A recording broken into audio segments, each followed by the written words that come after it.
شوفوا باش نقرا جزء من القرآن، نشوفوا مع بعضنا كيفاش باش يصير. أعوذ بالله من الشيطان الرجيم، بسم الله الرحمن الرحيم. في حسابهم وهم في سحر، في أعوذ بالله من الشيطان الرجيم، أعوذ بالله من الشيطان الرجيم، وهم في معرضون، ما يأتيهم من ذكر من ربهم محدث إلا السحر، أعوذ بالله من الشيطان الرجيم، إلا السحر، أعوذ بالله من الشيطان الرجيم، أعوذ بالله إلا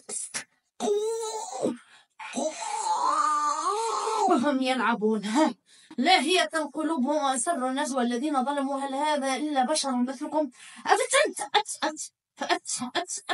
أفتأتون السحر وأنتم تبصرون قد أعوذ بالله من الشيطان الرجيم. قال ربي يعلم القول في السماء والأرض والسين وهو السميع العليم. بل قالوا أضغاث أحلام بل افتراه بل هو شاعر فليأتنا بآية كما أرسل الأولون. ما آمنت قبلهم من قرية أهلكناها أفهم يؤمنون. وسي عليكم وما أخسأ أنجو أسحب أنجو أمدي أنجو مش أدب وسأجو أمدي ما أرسلنا سحر أعوذ بالله من الشيطان الرجيم قبلك إلا رجالا نوحى إليهم فاسألوا أهل الذكر إن كنتم لا تعلمون. وما جعلناهم جسدا لا يأكلون الطعام وما كانوا خالدين. شبانة صدق وثم السحر في القبر سحر. وده شيطان بيتكلم على لسان هذه السيدة التونسية، والشيطان هذا يعني سبحان الله من الشياطين اللي بيكون لها سيطرة كاملة في الجسد. ولذلك سئل أحمد بن حنبل عليه رحمة الله ولده يعني سبحان الله عبد الله، فبيقول له يا إمام هل الشيطان يتلبس بالإنسان؟ قال فكيف يتكلم على لسانه بلغة لا يعرفها أو لا يعلمها البعض؟ صحة يعني سبحان الله إن الشيطان يتكلم على لسان الإنسان اللي بيكون ملبوس. وفي روايات كثيرة جدا يعني سبحان الله عنه إنه كان بيقرأ يعني سبحان الله في إناء ثم بعد ذلك يأتي بالإناء هذا يأخذه ويعطيه بعد أقاربه فيشربون الماء المغلي عليه. عشان كده يعني سبحان الله أنا بقول لك إن حالات المس هي حالات حقيقية، وللأسف الشديد يعني سبحان الله الأمور ديت صارت متفشية في الفترات الأخيرة فينا إحنا شخصيا. تبص تلاقي إن في واحد يعني مرة واحدة تبص تلاقي إن الشيطان سيطر عليه فأصبح الشيطان بيتكلم من فمه أو يغيبه عن الوعي، فتبص تلاقي إن الإنسان ده يعني سبحان الله بيتنطط قدام منك. ثم بعد ذلك الإنسان ده ممكن يظل سنوات طويلة جدا عشان يعالج نفسه والشيطان ده يقبل إن هو يخرج، ولما يروح لراقي أو 2 أو 3 يقول لك يعني الشيطان رافض ان هو يخرج، او بمعنى صح يقول لك ان السحر بتاعك ده بيتجدد او ان السحر بتاعك ده سحر مستمر ومالوش اي انتهاء نهائيا. فييأس الانسان من رحمه الله جل وعلا. ورأيت البعض يعني سبحان الله بيلجأ للدخول للكنائس ويروح للجسيس عشان يعالجه من السحر اللي هو اصيب بيه.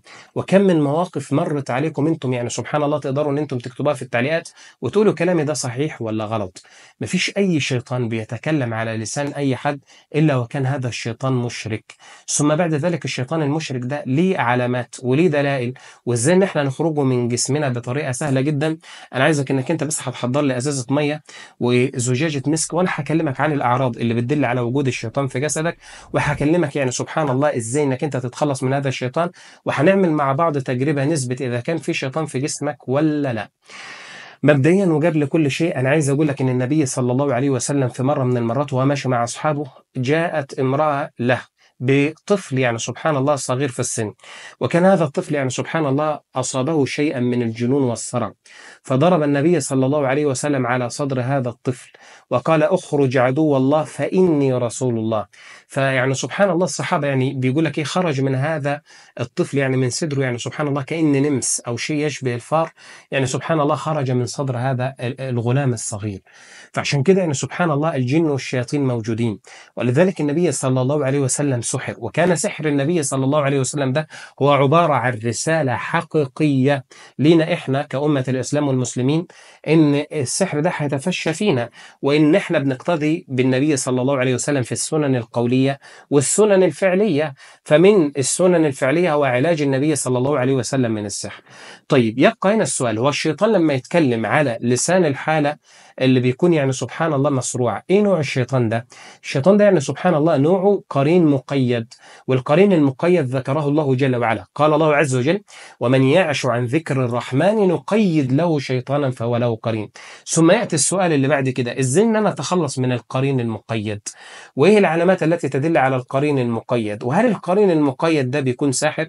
اعلم يا عبد الله ويا أمة الله، إذا كان الشيطان بيتكلم على لسان الحالة اللي هو موجود فيها، فنعلم علم اليقين أن هذا الشيطان هو شيطان مقيد. لأن السحر يعني سبحان الله ممكن الإنسان يحس بآلام كده في ركبته، أو آلام في دراعه الشمال، أو صداع، أو يتغيب عن الوعي، لكن دون أن يتحدث شيئا على لسانه.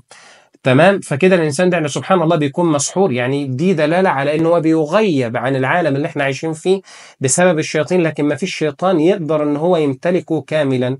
اما الشيطان او القرين المقيد ده بقى، ده يعني سبحان الله بيكون من اشد واعتى انواع القرناء. وهذا القرين يعني سبحان الله هنحاول ان احنا نعرف اذا كان موجود عندنا ولا لا. ثم بعد ذلك هقول لك ايه الاسباب اللي هو جعلته يستمسك بجسمك، وكذلك يعني سبحان الله هشرح ليك ازاي اعرفه عن طريق العلامات، وازاي ايضا انك انت تقرا ايات فتثبت لنفسك صحه ذلك، وازاي انك انت تتخلص منه في 3-4 ايام او اسبوع بالكثير. فاعمل كف ايدك كده قدامك. عملت كف ايدك؟ كل شخص عامل كف ايده كده يستمع لهذه الايه: أعوذ بالله من الشيطان الرجيم، بسم الله الرحمن الرحيم. وجعلوا بينه وبين الجنة نسبا ولقد علمت الجنة إنهم لمحضرون. إنه من سليمان وإنه بسم الله الرحمن الرحيم. ألا تعلوا علي وأتوني مسلمين. أعوذ بالله من الشيطان الرجيم، بسم الله الرحمن الرحيم. وجعلوا بينه وبين الجنة نسبا ولقد علمت الجنة إنهم لمحضرون. وألق ما في يمينك تلقف ما صنعوا إنما صنعوا كيد ساحر إنما صنعوا كيد ساحر ولا يفلح الساحر حيث أتى. بص على صبعك الآن، فلو لقيت صبعك ده يعني سبحان الله بيتحرك أو في حركة لا إرادية، فمعنى ذلك إنك أنت يعني سبحان الله عندك القرين المقيد. وهتلاقي أيضا إيدك اليسار أو إيدك اليمين اللي أنت كنت رافعها فيها تنميل شديد. بص على معدتك الآن، تنتفخ المعدة بأمر الله، ده كان فيها شيطان مقيد. لو انتفخت معدتك يبقى معنى ذلك يعني سبحان الله تركز معايا الآن. بص يا سيدي، لو عايز تثبت لنفسك يعني سبحان الله بدون ما تستمع ليا أنت فيك القرين ده ولا لا، تقرأ دحورا ولهم عذاب واصب 100 مرة، وتقرأ قوله تعالى: وقدمنا لما عملوا من عمل فجعلناه هباء منثورا 100 مرة، وشوف اللي هيحصل معك واكتب لي في التعليقات. الأمر الثاني إزاي إن أنا أتخلص من كل هذه الأضرار.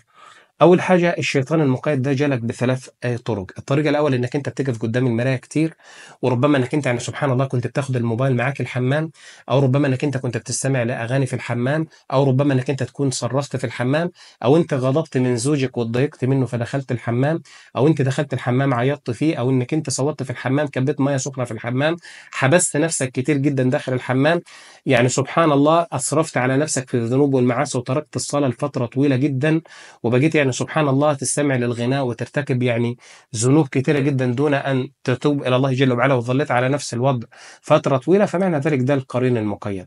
القرين المقيد يا سيدي الكريم بيتحول لساحر مع الوقت، فهو اللي بيسحرك، وهو اللي بيجدد لك السحر، وهو اللي بيحاول ان هو يسيطر على جسدك فما بيخرجش منه نهائيا. طيب بقي السؤال هنا، ازاي ان انا اتخلص من هذا القرين، وازاي ان انا اعالج نفسي منه؟ اول حاجة، هو بيتكلم على لساني وبيخيبني عن الوعي. لا أسمح لهذا الشيطان نهائيا إن هو يتكلم على لساني، وإياك أن تثق في أي راقي يجلس قدامك ثم بعد ذلك يحاول إن هو يستحضر هذا الجن، ولما يحضر هذا الجن يتكلم ويقول مش طالع، يقول له اطلع وأنت اسمك إيه وأنت منين وأنت الحاجات دي كلها، ده معناته إن هو بيدي للشيطان تصريح إن يتحكم في كل جسدك. أما الراقي الصح لا بيتكلم مع الشيطان ولا بيقول لك أنت عندك مس ولا سحر ولا عين ولا حسد، بيقرأ بس، ولو جه الشيطان يحاول إن هو يتكلم يقول لك ركز معايا وما تغيبش عن الوعي، وحاول إنك أنت يكون كل تركيزك وفكرك معايا، لأنك لو غبت عن الوعي الشيطان ده يعني سبحان الله هيمتلكك، وإذا امتلكك هذا الشيطان معناته إنك أنت يعني سبحان الله بيسيطر عليك سيطرة كاملة، فمعنى ذلك إن الشيطان ده مش هيخرج من جسمك نهائيا. فعشان كده وانت بتقرأ قرآن حاول انك انت قدر الامكان لو لقيت حاجة هتغيبك عن الوعي او حاجة هتتكلم عن لسانك اكظم، ما تخليهاش تتكلم عن لسانك، هتتوب اكظم ما استطعت. فانت لما بتكظم بتقتل هذا الشيطان. وكل ما يجي الشيطان يسيطر عليك هاب انك انت شخص سايق عربية وانت ماشي بالعربية ديت، العربية هتتقلب منك او العربية يعني سبحان الله هتقع بيك. تعمل ايه؟ هتعمل حاجة واحدة فقط لا غير، انك انت يعني سبحان الله قدر الامكان هتسكت خالص وتتحكم في العربيه ديت والدركسيون، عشان العربيه لو اتقلبت بيك هتموت.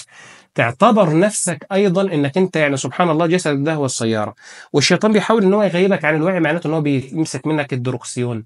فلو انت سبته له هيتحكم فيك، فلازم انك انت ما تخلوش يتحكم فيك نهائيا، بمعنى ان يكون عندك اراده انك انت ما تغيبش عن الوعي، ان الشيطان ما يسيطرش عليك، انك انت اللي تكون متحكم في القياده تحكم كامل. فإن فعلت ذلك انتصرت على هذا الشيطان بإذن رب العالمين، فلن يستطيع هذا الشيطان أن يصيبك بأي ضر نهائيا. خلاص، هذا رقم واحد في العلاج. رقم اتنين الصلوات المفروضة. رقم ثلاثة جزازة مية زي ديت أو كوب ماء أو حلة ماء وجزازة مسك. هنقرأ على المية قوله تعالى يعني سبحان الله سورة البقرة، وحقرأ عليها سورة النور، وحقرأ عليها سورة البروج، وحقرأ الأنفال والتوبة. أنا عارف إن هم كتير بس معلش، ويكون معاك مسك وزيت زيتون أيضا. هتقرا على على الميه والمسك وزيت الزيتون الصور اللي انا قلتها لك مع ايات السحر ومع المعوذتين والاخلاص. ثم بعد ذلك يعني سبحان الله تتهني جسمك بالزيت وتتهني جسمك بالمسك، يعني سبحان الله من الصباح لحد المغرب. وتيجي يعني سبحان الله تاخد الميه اللي انت قرات عليها نفس الصور تستخدمها لمده 3 ايام، تشربي منها الصباح، وبعد ذلك يعني سبحان الله تستحمي منها، وتشربي الظهر وتستحمي منها، وتشربي قبل المغرب وتستحمي منها، وتدهني المسك يعني سبحان الله قبل المغرب وتدهنيه في الصباح مع زيت الزيتون في كل جسمك لمدة 3 أيام بالضبط، مع قراءة آية الكرسي المقررة لمدة ساعة والاستغفار والصلاة على النبي.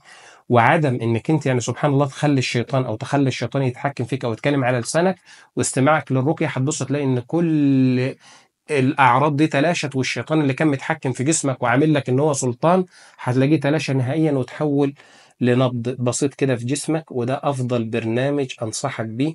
وكان يقول النبي صلى الله عليه وسلم اعرضوا علي رقاكم ولا باس بالرقى ما لم تكن شرك. شركها لغيرك فالدل على خيرك فعليه دمتم في امان الله. والسلام عليكم ورحمه الله وبركاته.